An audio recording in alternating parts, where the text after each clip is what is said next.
Hi everyone and welcome back to some Path of Exile. We are in Archnemesis League and we have League started quite successfully. Quite successfully actually. We are on level 87 and we are fully ascended as well, which is very nice to see. And yeah, we've made some money. We had an Exalted to drop and we made around 70 to 80 chaos early on. Which most of that has been invested already. But yeah, I'm actually reaching tier 12 and 13 maps at the moment, which is very nice to see. Do we have something where we could go for completion? Spider Forest. Yeah, why not? Let's just do that. Let's hope. Oh, it's... do you know what? Not gonna risk that. That's also not so good. It went down to it. Okay. Well, we have to deal with ailments, but that's okay. But yeah, so the Exalted, as I said, just dropped randomly in a harvest. I was like, oh, okay, that's cool. I'll take that. Thank you very much. And the other chaos was achieved by multiple things. I had a very simple strategy for League start this time around. Because I was like, I don't want to do anything complicated in the beginning of the league. I really want to just focus on getting to maps as fast as I can go. Because I was expecting to be slowed down a bit more than I was. But I was surprised on how well my shoulder was acting throughout the whole leveling process, and it's mainly because I really paid attention to not move too much. That was like the most important thing for me. Just find a position that is comfortable, that I can stay in for a good amount of time, and just don't move the arm around. Like, at all. That was honestly my strategy. And it did work surprisingly well. So yeah, obviously in this higher tier maps, you can see that it's getting trickier to kill the betrayal guys. And that is to be expected. That is nothing that I'm concerned with, to be honest. That's all fair and square. Okay, Warrior, I don't want him to... I don't want him in fortification. Okay, okay. Hey, look! No, but I just let him go. There we go. That should work. Alrighty. So yeah, as I said, shoulder went pretty smoothly. With me paying attention to it and basically try to take as much of the problems away and just don't have to move my arm too much. So yeah, that worked fairly well. Oh, thanks for the tier 12 map, appreciate that. There we go. Yeah, so the build is powered by Enki once more. This is the first build that I have ever played in Path of Exile. And since then, I have League started this one multiple times, and I also had mid-league builds with Arc, like at least 2 times. And I always just enjoy the raw clear speed that this build can achieve, even though this map is just like... It's not want to make Arc look good right now, which is okay. We will be able to get there eventually. We don't have very high investment yet into this build, and we will go over the gear because I know some of you are very interested in what gear I'm using and how I got the gear and what the strategy was to be able to invest early. And oh, finally, Ashling in research. Yes. That's what I want. That's sick. That's exactly nice. Okay. That's very good. Also, Elrion has the ring unveils, like with the mana cost and stuff, so that's useful. So yeah, I had a very simple plan with making currency early on. Like, basically, what is the one thing that you don't have to invest into it, but you can still get decent currency out of at day 1 and even day 2, right? And I was thinking about that, and I was like, okay, I'm not even sure how far I will be able to level on day 1.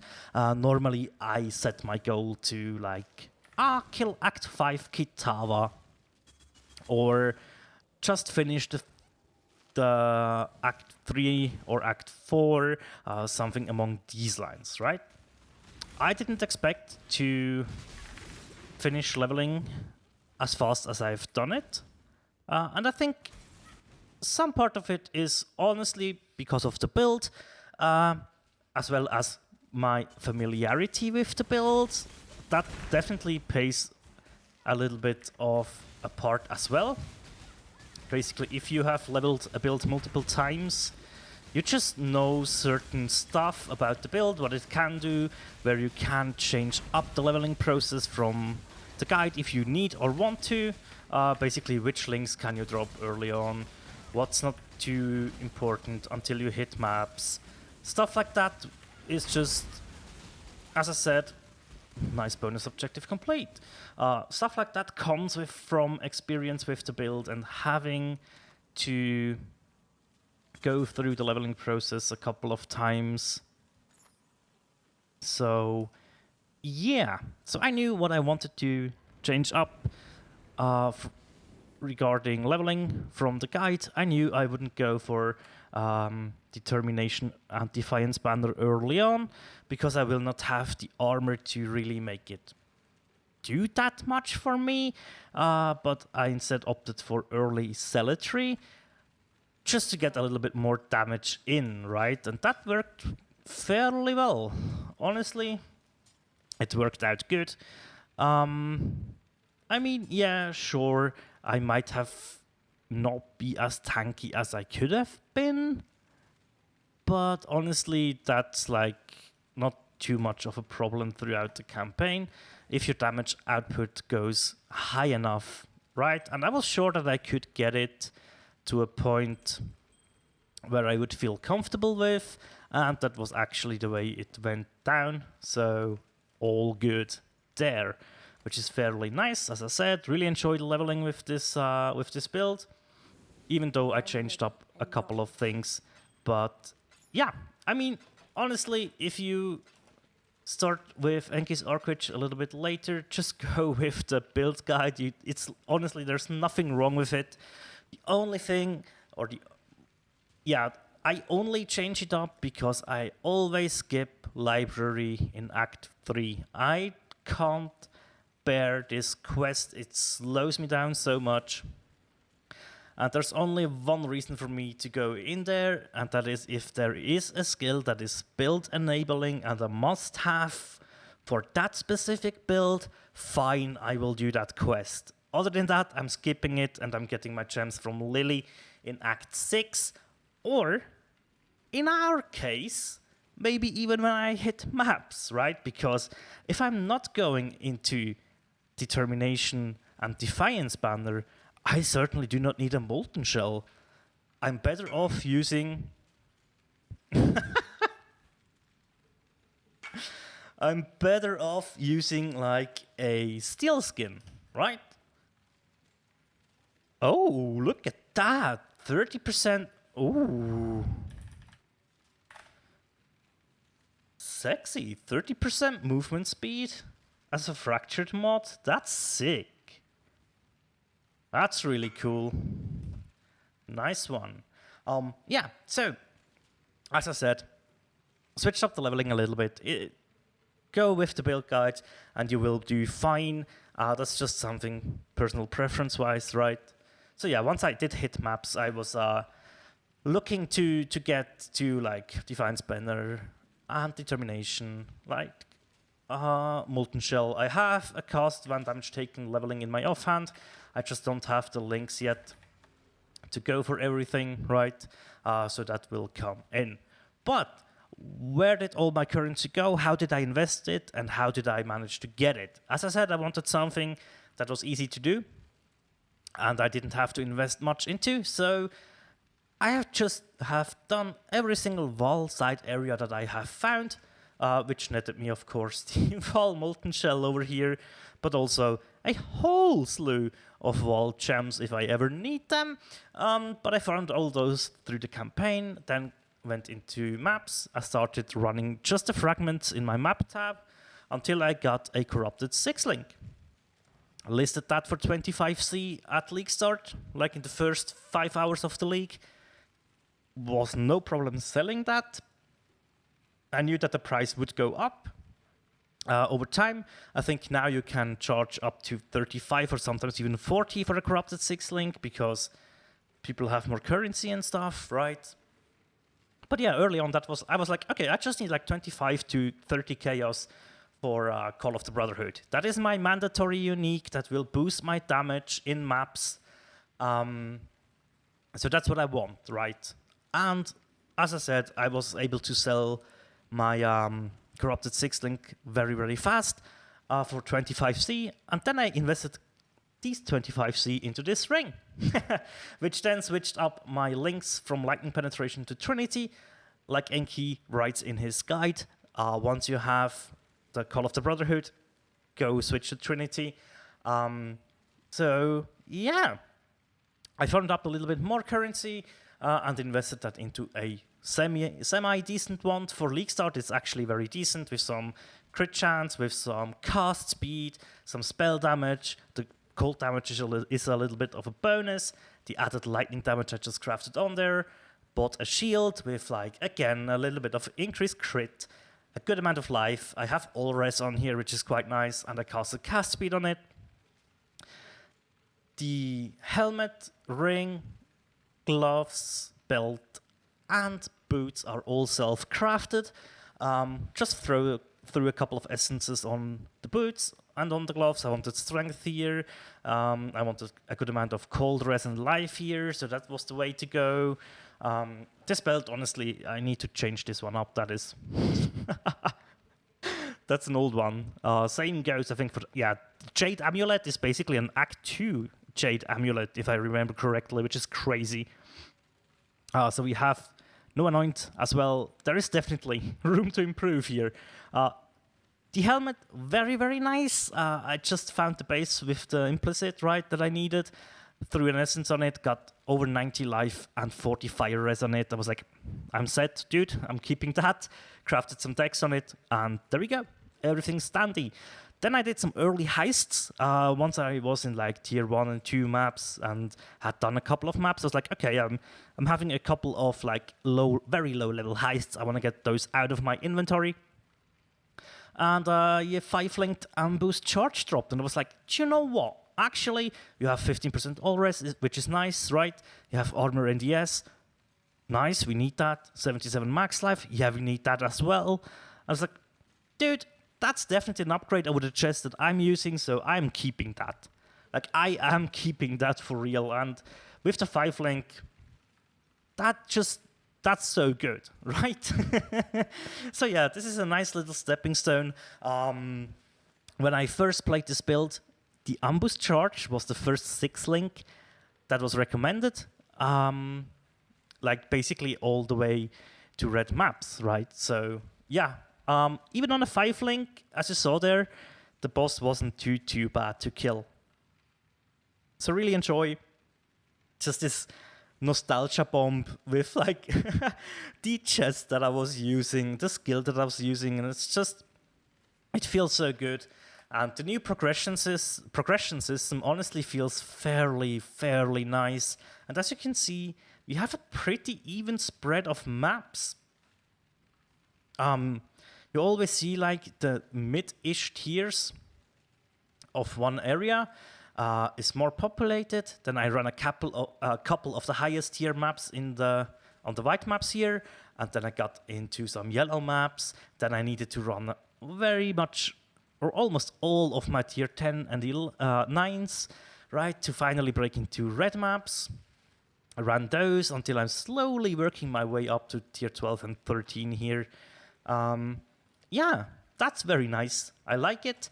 And I guess we have to address the elephant in the room. What have I done with my skill tree? Here it is.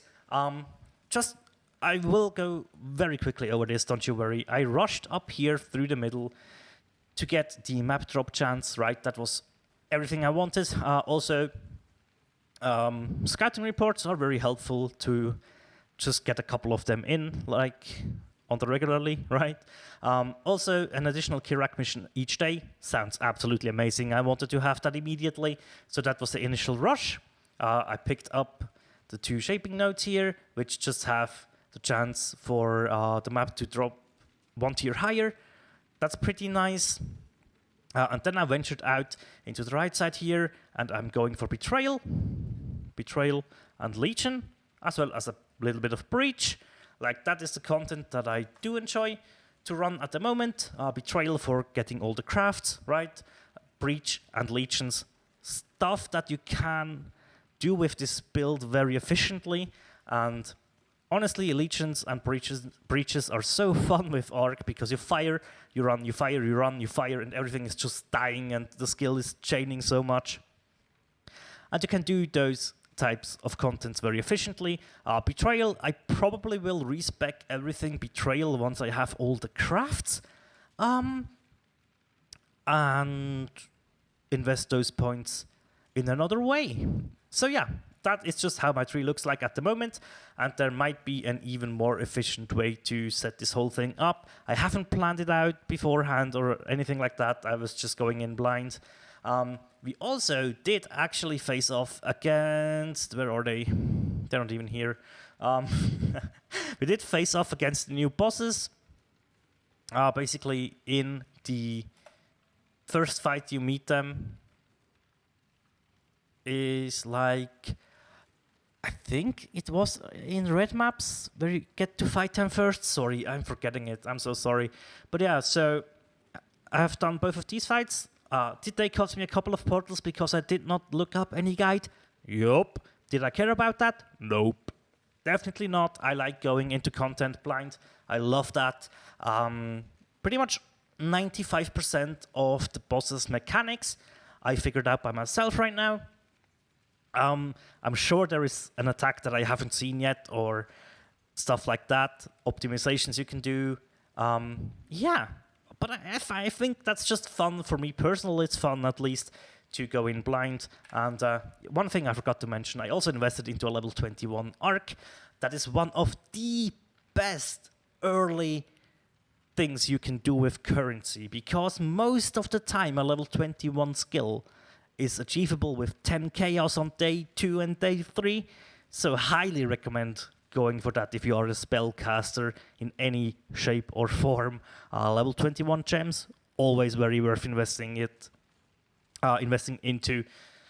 If you don't need any build-defining uniques or like enabling uniques, like a Call of the Brotherhood in my case here, definitely go for your level 21 skill first.